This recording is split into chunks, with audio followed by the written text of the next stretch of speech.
consumer confidence. There is no such thing as consumer confidence, for example, except as we measure it in surveys. And there's no such thing as presidential approval, except as is reported by people who measure it in surveys. So the accuracy of the pre-election polls set against the outcome of elections and the reporting of that and the public perceptions of the accuracy are important for how the public views the method and the application of the method, and also we think probably even the willingness to participate in subsequent surveys based upon how well the job is done by pre-election pollsters. Sitting here today, I must confess that I'm on tenterhooks about the quality of pre-election poll estimates that we're seeing and how they'll hold up against what is obviously yet an unknown outcome, but one that is expected to be very close nationally and in 6 or 7 battleground states. We have to wait to see how the quality of measurement holds up. But it'll be very important for the institution of survey research and polling as we move beyond the election. So those are my opening comments, and I believe that Kathleen is going to moderate questions, and so let's get started. So there are no questions from the audience yet, so I'm going to start with a very basic one that is directly connected to what you were just saying about the representation of the entire field by the work of election polls.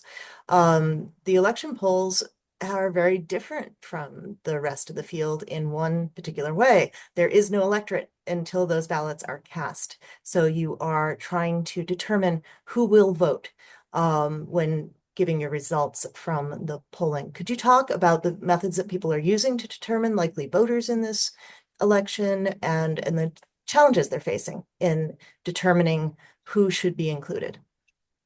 Well, this is pre-election polling and the modeling of the likely electorate is one of those elements of contemporary polling that has had to adapt to changes in the system that we have in the United States.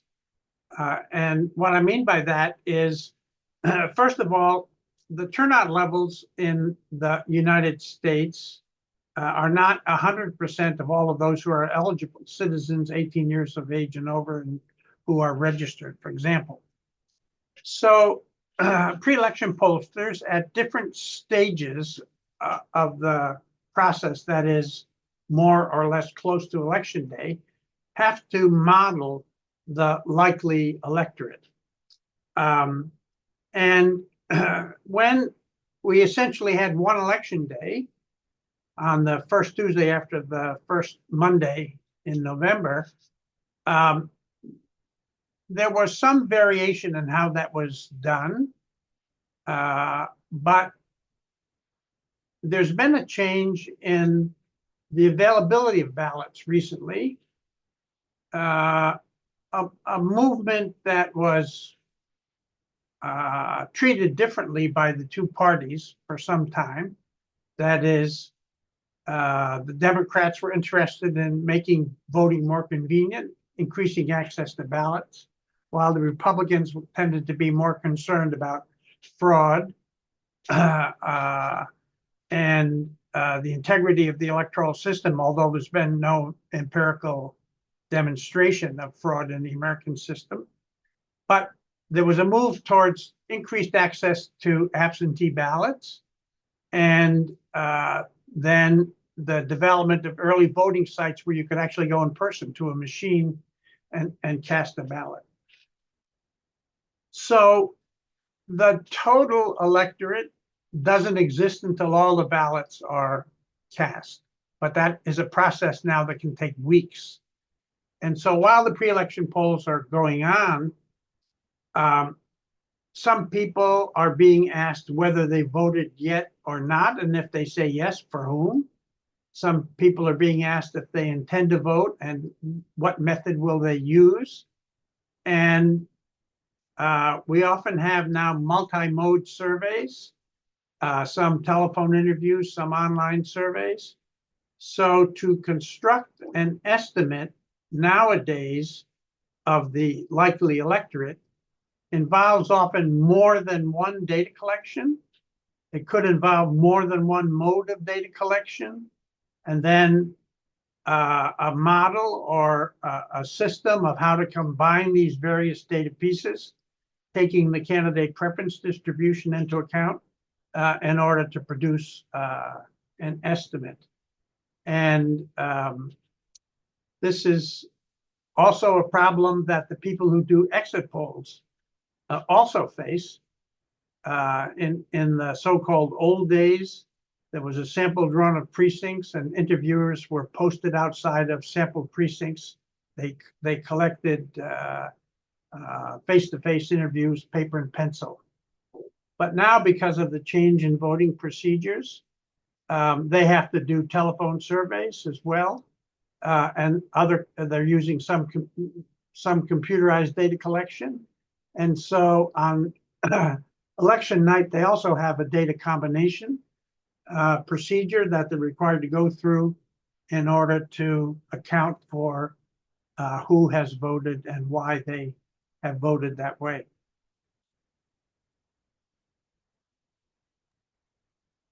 Okay, we have a question from Dante Chini.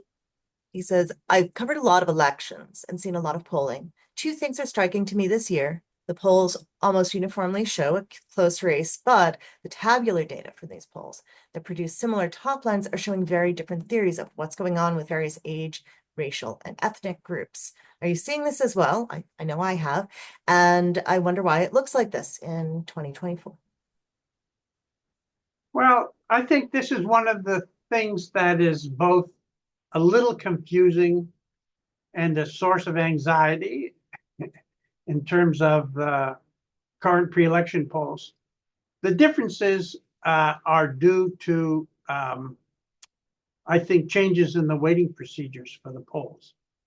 And, you know, going back to the 50s, 40s or 50s, when the major polling organizations combined with media partners were collecting pre-election survey data, there was often a pretty simple aggregation of the stated preferences, maybe with some adjustments for age, education, and so on. But because of declining response rates, pollsters have become more concerned about the representative nature of their samples. And because of recent problems in pre-election estimation from maybe 2012 to the present, the weighting systems are now much closer to, I would say, something like statistical models than simple calibration of weights. So one difference in particular in this cycle is the decision by some organizations to use reported past voting as part of their weighting scheme, while others are not doing that. And the use of education as a contribution to weights by some organizations and not by others. So the use of past voting is an attempt to account for what some people suspect were missed Trump supporters in the last two cycles. And the use of education, many survey research organizations think is associated with the realignment that's taking place in the US in terms of the supporters for each party, where the Republicans used to be the party of highly educated, more educated people, and the Democrats of less educated people. That seems to be switching a little bit, or at least in transition. So the weights don't seem to make much difference in the so-called top line preference distribution. They're the ones that are showing such a tight race nationally, as well as in many states, but they could have an impact on the internals, on these crosstabs that you see. And I would pay particular attention to education and to age because of the appeals of the two campaigns to young, potential young voters. I think that's probably the difference. Thank you, Mike. We have two more questions in here, actually three, but I'm going to do them slightly out of order because one of them is very much related to what you were just saying. If response rates are so low, the results depend heavily on the models used for weighting. Shouldn't polls make public their model for weighting to arrive at their published estimates? And maybe we could hear a bit more about the role that transparency and disclosure plays in the evaluation of public opinion polls and your thoughts on that. Well, there's a fundamental conflict of a kind between many of these polls being collected for news organizations and the fact that news organizations don't necessarily have the space or the airtime to provide all of the information that would be useful to interpret, a particular poll result. APOR initiated something called the Transparency Initiative to try to focus more on these details of data collection that could influence the nature of estimates. And this is a very laudable effort to increase the quality and the amount of information available to make these judgments. It's not directed necessarily at the average citizen, but this kind of information would enable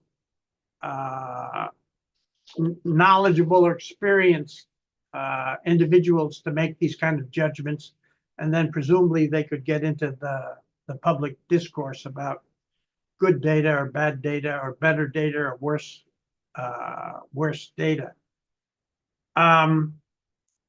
So the use of the Transparency Initiative to generate more background information is very important, but it's more for a special subclass of the public than it is for the general public.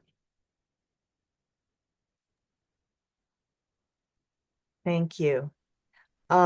Next question.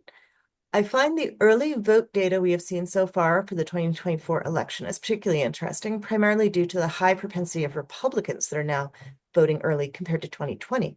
Mark Halpern has mentioned that if current trends continue, it's very likely that upwards of 80% of the vote might be in prior to Election Day.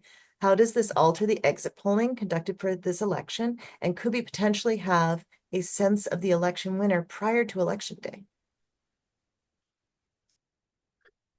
This is a question in many parts, but let me start at the beginning. I mentioned something about the difference in the parties and their positions on convenience and access to ballots, and how the Republicans were opposed to this for a long time, and the Democrats were trying to make ballots generally more accessible. And in the 2016 election, Donald Trump in particular was concerned about ballot box stuffing and manipulation of machines and so on. And the Democratic Party, the Republican Party adopted a position in opposition to early voting. And this held for a while until the onset of COVID. And in response to COVID, acknowledging that we don't really have national elections, we have a series of state and local elections held on the same day, many jurisdictions revised their procedures to facilitate mail-in ballots.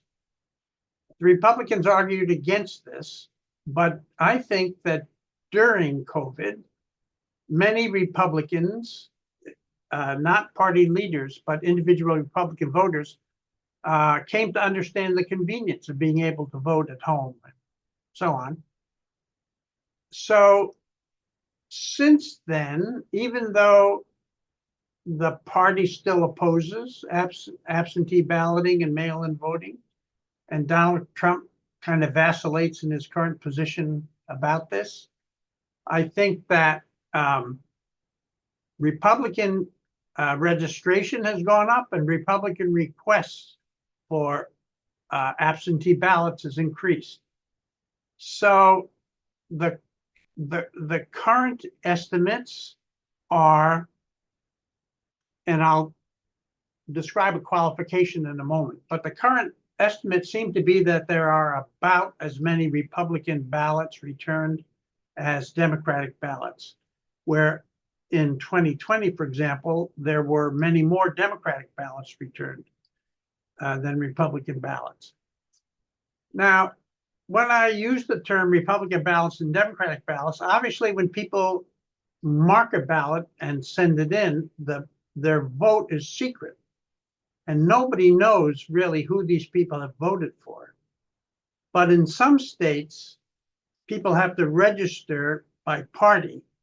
So when they talk about Republican ballots and Democratic ballots, they're really talking about ballots returned by registered Republicans and ballots returned by registered Democrats.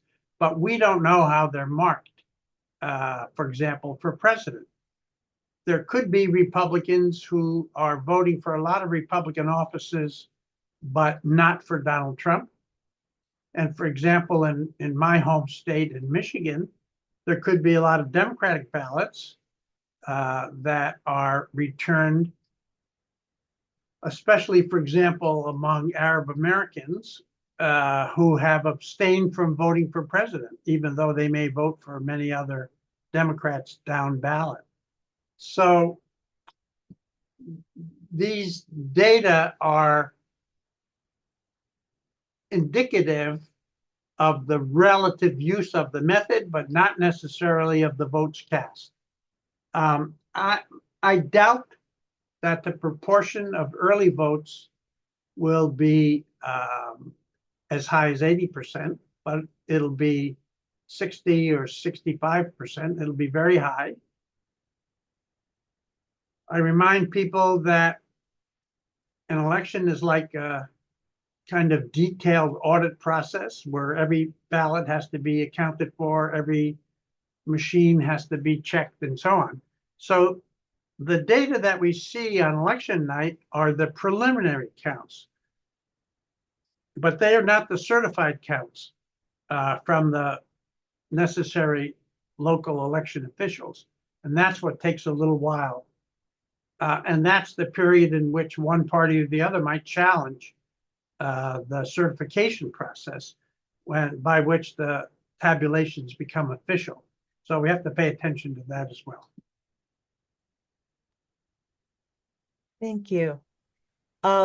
Speaking of the variation between states, if you have a question, I live in Washington State where our voting is an outlier. We are not registered according to a party and all voting is by mail. There are no polling locations. So is there any data comparing our methods to the rest of the country? Well, I participated in some research going back to the 90s in Oregon, which was the first state to vote by mail. And many states have adopted either quasi-voting by mail or, as in the case of Washington, also voting by mail. We see two things. First of all, when the systems are initiated, because of, I think, the press coverage, the media coverage, and depending upon an advertising campaign and so on, there's an initial burst in turnout levels, although that subsides after a couple of elections. And we don't see, as was feared by some, we don't see a shift in the partisan outcomes of these elections because you still have to be registered in order to get a ballot mailed to your house. So it becomes more an issue of convenience for those who are already registered, but voting by mail doesn't create or generate more registrants. So it's a very useful mechanism for voting. People find it very convenient, but it doesn't seem to have partisan consequences and not any long-term durable turnout consequences either. Thank you. We have a audience member who wants to know if you take into account social media data, posts, comments, tweets, or do you use only public opinion polling data in your analysis work? Well, it would be it would be foolish to ignore social media data in the analysis of contemporary voting behavior. We've been working on a number of projects since 2016 in which we have incorporated social media data, generally the analysis of tweets,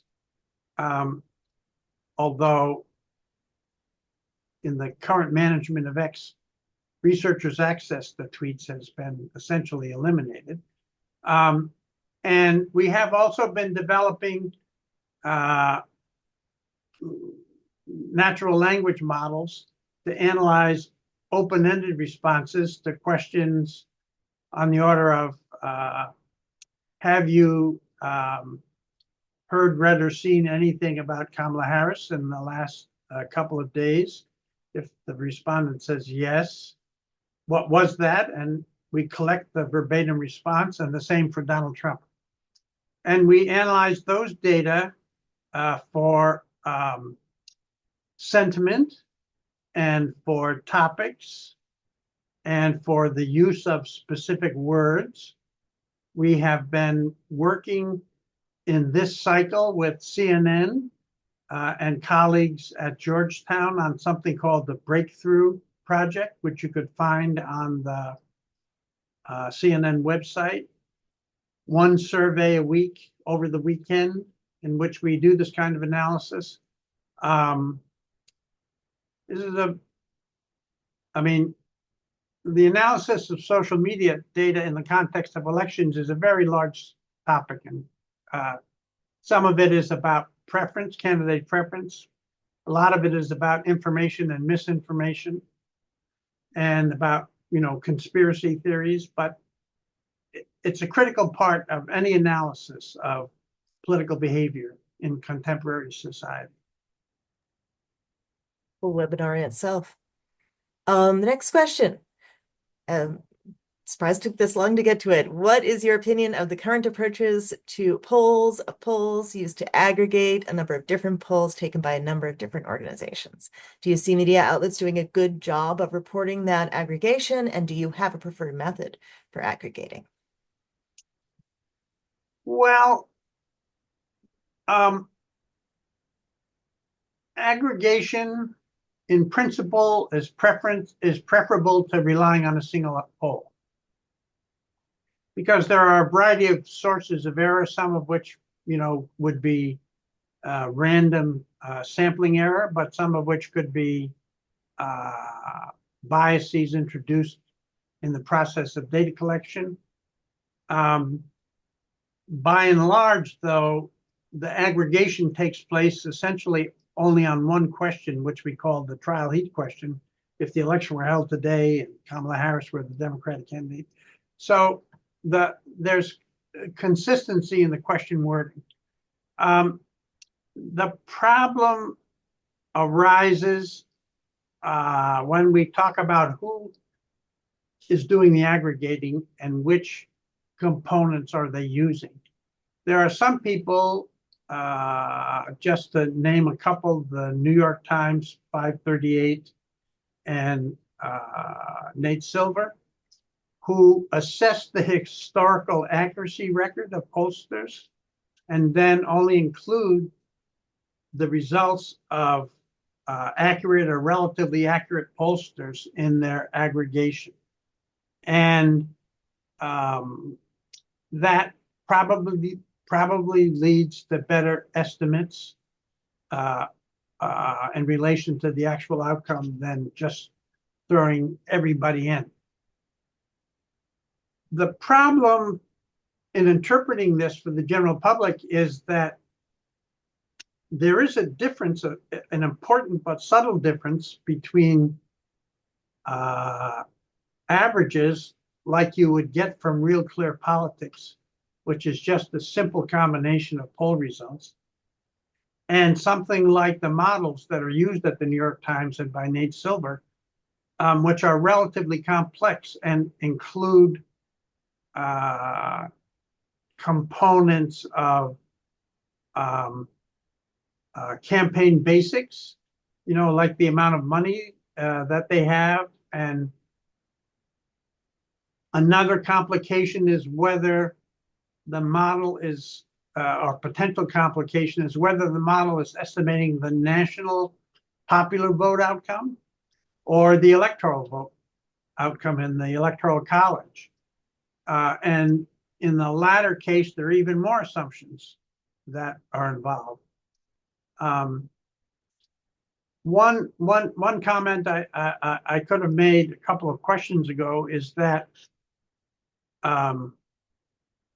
when the results of polls or polling averages are reported, but individual polls in particular, because we know this is going to be a turnout election, it would be useful if the results were reported for an expectation of average turnout, of low turnout, and of high turnout, or at least some indication of whether or not the turnout level could affect the distribution of candidate preference. I think that's one of the big unknowns in the current campaign about what the level of turnout will be and whether the few people, but important people who are currently undecided, will stay home or will make a decision late and go to the polls, and could have an impact on the turnout level overall. Thank you. A methodology question. Many polls these days are opt-in rather than based on a probability sample. Is there any systematic difference in the results between different sampling methods? Are different models used to weight the results? I don't think we're able to make judgments of the kind this person is asking about simply based upon mode of sampling and data collection. The reason that some firms use opt-in panels as opposed to probability-based panels is, of course, the cost of assembling the panel. It's lower cost to take volunteers. There is some analysis of the difference by mode, which doesn't show very significant differences in the preference distribution. But that is almost certainly due to the weighting algorithms that are used rather than the mode of assembling the sample and collecting the interviews.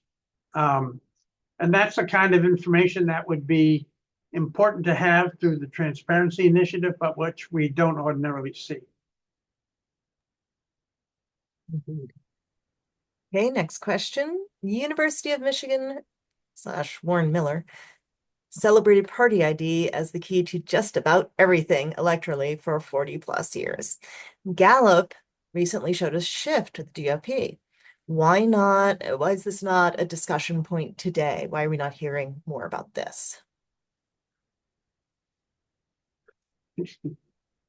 Well, let me say a couple of things, because these are two very important points, although I don't think they're related in the way the question seems to be posed.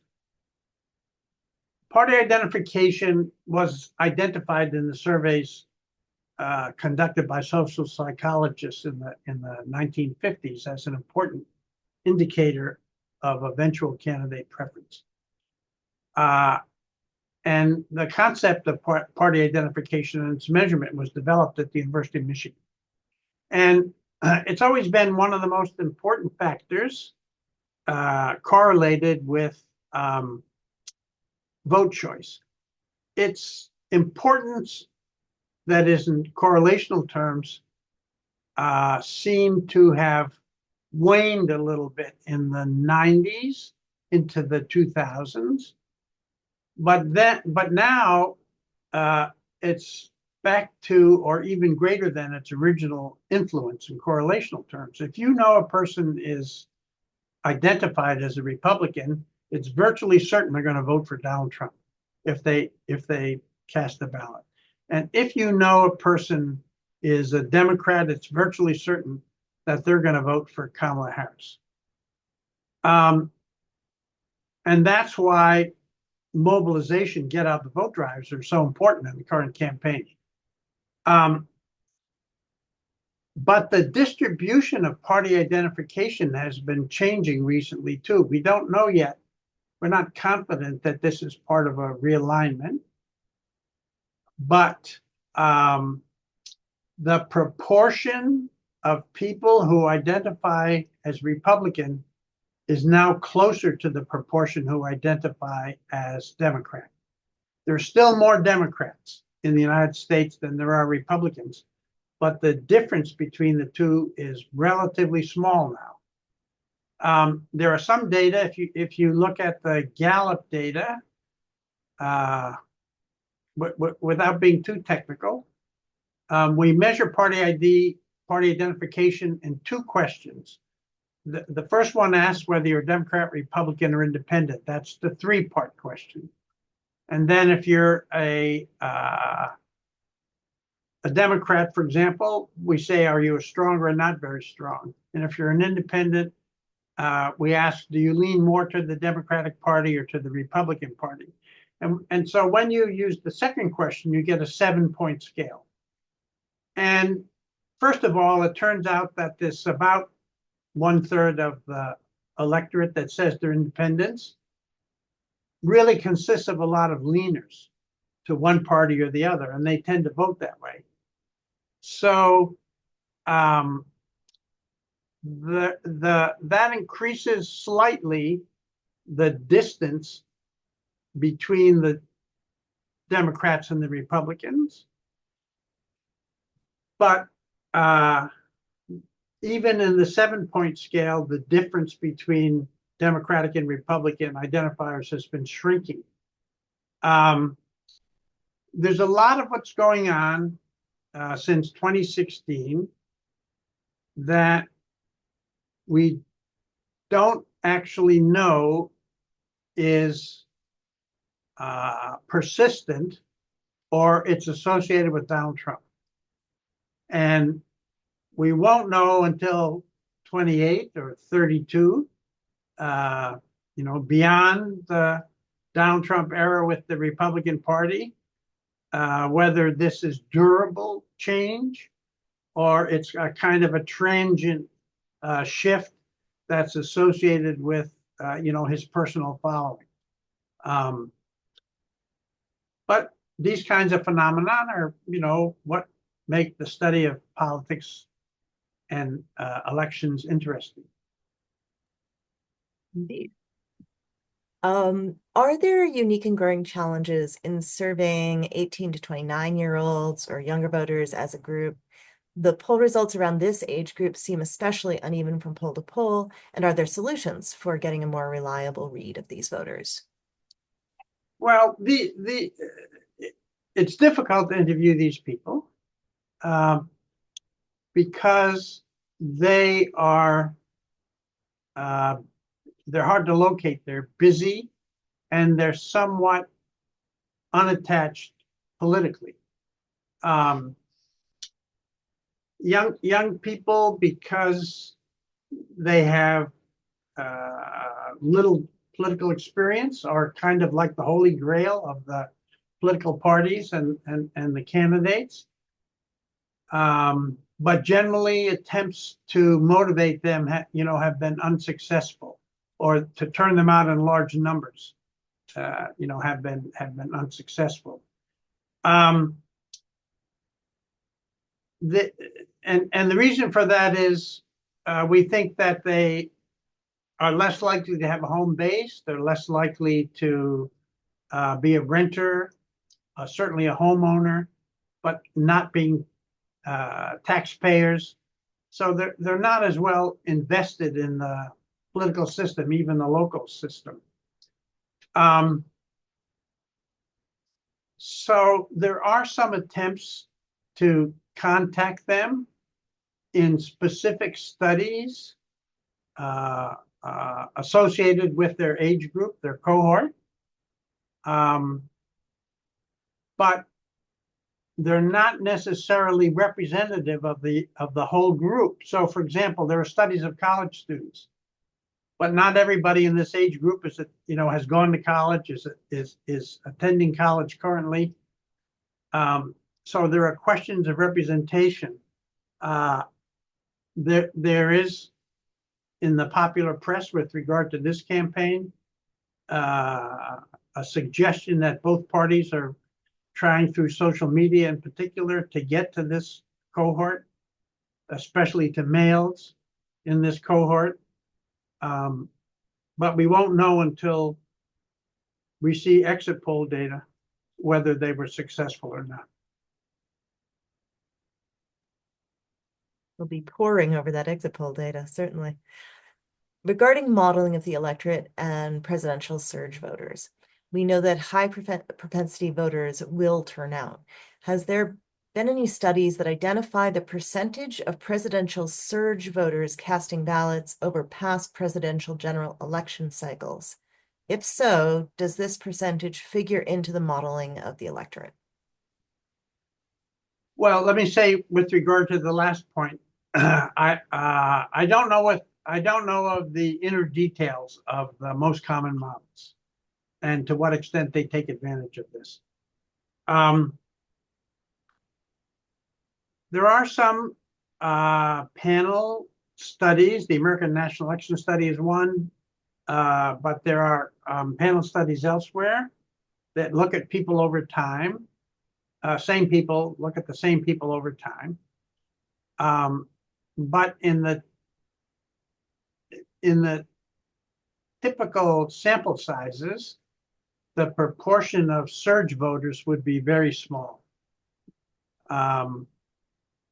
This is an important group, especially, important to the parties, but identifying and measuring them is a complicated issue. Partly it's because, from a campaign perspective, what you would want to know is, what did a person intend to do? Were they going to vote or not? And if I did something, if I advertised a certain way or made a certain number of contacts, would their likelihood of voting increase? So if you could identify them in one data collection and take some action, you would want to then recontact them to see what the impact of that was. This is a very expensive research proposition, and that's why it generally hasn't been pursued. These kind of things are very important, though, in the current campaign, where we expect, according to the current polling, that this will be a very close outcome. You referred to realignment in recent years, such as education. What trends nationally have you observed with respect to realignment since 2016? I'm sorry, did you say Um, internationally? what trends nationally have you Oh, observed with respect to realignment since 2016? well, there is a suggestion, as I indicated earlier, that we could be in the period of realignment. And there are actually a couple of different models. One of them is a demographic model that's related primarily to aging and race and ethnicity. And it's a model that suggests that the Republican Party is fading away to the extent that it's composed of older white members. So as the US population becomes more diverse, there was a belief for some time that diversity would advantage the Democratic Party. I think that generally people think that was an oversimplification. And particularly for the Hispanic population, which is now the second largest demographic group in the US population, we are coming to appreciate not only how diverse that group is, but also that there are significant conservative elements associated with it, possibly church-based, possibly for other reasons. So it's not so clear in that particular model that the demographics favor the Democrats. On the other hand, people are seeing this realignment by education level. And whereas the Democrats were the party in the past of, for example, less well-educated union members working in manufacturing, the Republican Party seems to have made pretty significant inroads there in terms of rank and file union members. And for a variety of reasons, people with higher levels of education are now more likely to identify with the Democratic Party. This is one of those cases in which we don't know whether this is a Trump effect or due to something else, and how this particular form of realignment will appear in the next election cycle, presidential election cycle, or the one after. Given the campaign's focus, get out the vote resources during the final push phase of the campaign to try to push their candidate over the finish line, are polls more or less accurate the closer we get to the election if the modeling of the electorate doesn't expand to account for those efforts? Well, you have probably heard the expression that any particular survey or poll is a snapshot of a particular time.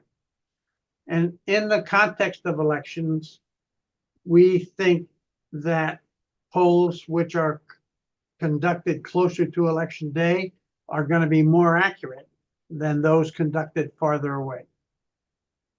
And of course, the main effort and impact of get out the vote campaigns comes at the end. So we are now entering the last 2 weeks, the period during which this will make the most impactful difference. So it could be that we would see a change in the estimates in the pre-election polls because of the success of the get out the vote drives. One thing that is unusual about the current campaign is that we know, relatively speaking, a lot about the Democratic get out the vote efforts, and relatively speaking, only a little bit about the Republican efforts. And that's because the Democratic Party raised a lot of money and reported that it was spending it on local offices. And we know that there are a lot of local offices devoted to get out the vote campaigns. When Donald Trump became the candidate, and Laura Trump took over the Republican National Committee. They moved some funds to pay for legal expenses and took those primarily from their ground game, the Get Out the Vote organization. And they have essentially subcontracted this through two super PACs to Elon Musk. And because they did this through super PACs, they don't have the same reporting requirements to the Federal Election Commission. So they tell us that they're very active and they're making a lot of contacts door to door and so on. But we don't know about this workforce. And there's a sense in which they're not party members or partisans doing this work. So we don't know how effective this is going to be in Get Out the Vote efforts at the end of the campaign. We'll just have to see. This will be reflected in whether or not in particular areas turnout goes up or stays the same compared to 2020. Is there any data reflecting the movement from live television viewing to online streaming? There seems to be a great deal of focus on ads, but as a person who watches things through streaming services, I haven't seen any ads. Do we know how useful this spending is in changing polls or minds? Well, there, I guess I would have a couple of different responses to this question. We know that people are getting more of their news outside of television, primarily through social media. And that's why the role of influencers is so great in the current campaign. One consequence of getting news through social media is it tends to be, people tend to be obtaining information in silos. They are turning to sources that are consistent with their existing beliefs rather than being exposed to a range of opinions. But of course, this has been the case since the demise of broadcast television and the rise of cable television.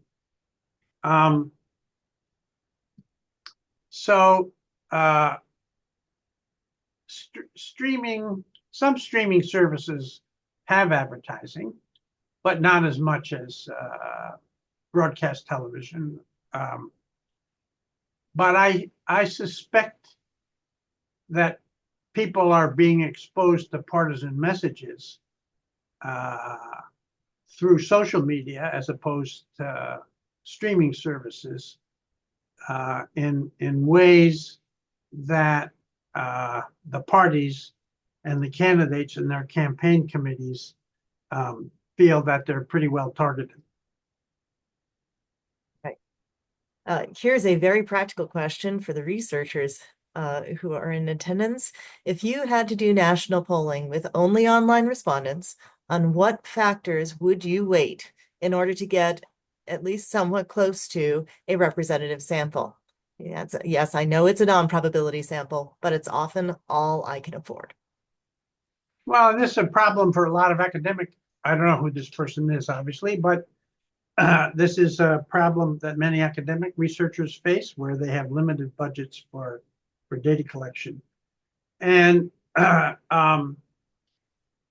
respondents from non-probability panels can be useful in a lot of research designs, for example, conducting experiments where you're not focused entirely on an estimate that is supposed to be representative of the adult population. If we're talking about voting related studies, then I would say that the three basic components that one would need to measure would be party identification, past voting behavior, and interest in the current campaign. You couldn't You couldn't wait on interest in the campaign because we don't know what the reference distribution would be, but you could wait on partisanship and past voting behavior, and then you could use the third measure, for example, to look at a low turnout, a medium turnout, and a high turnout, or low interest, medium interest, high interest electorate, and see if it made any difference in the preference distribution. It's a form of a kind of sensitivity analysis. What difference would it make under the following assumptions based upon information that I could collect? Right. I've seen some organizations put out data that way, which is really valuable and interesting to look at. Interesting about younger people, as there also seem to be a lot of young people running for office, certainly where I live in Pennsylvania, more Democrats than Republicans here, and many in their early 30s. Will pollsters try to figure out whether younger candidates are engaging more younger voters? I don't know. What I hear implicit in that question is a kind of a study that matches candidate attributes with attributes of the electorate. And I don't know of many research designs that are doing that, although there is a major data collection called the Comparative Campaign Election Study. I think it's run out of Harvard, CCES, maybe Harvard and UCLA, which focuses on, for example, congressional district level samples and state level samples. So to the extent that a person were interested in this phenomenon in a nationally representative way, using congressional districts would be a way to go, and this would be the data set that would do that. Otherwise, people are looking at one or two local legislative districts, and they might find something about behavior there, but also find it difficult to generalize to national phenomenon. Thank you. Well, we are at 2:00 and we have reached the end of at least the audience questions. I know I could ask about a dozen more, but I won't impose upon you any longer. Thank you very much, Mike, for your time. I know everyone learned a lot today. And for those of you who might want to share this with other people, this is recorded. We will be putting it up and making it available. So feel free to pass that around. And do please remember that Roper is a source of much information and data about elections, and use our resources in your own work. Thank you very much again. That was wonderful. And thank you all for tuning in. Thanks again for having me.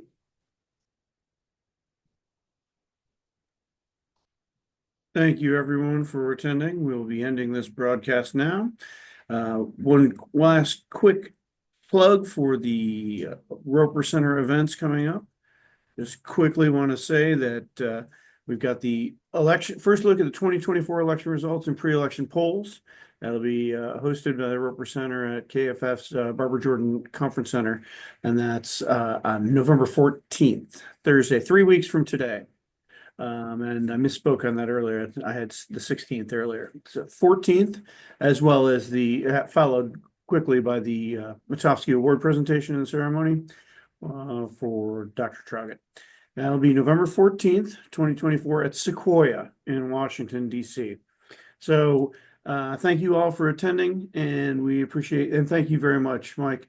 That was actually fascinating for me, and I learned a lot, and I hope everyone else did. Signing off now from the Roper Center. Thank you, everyone. Have a great day.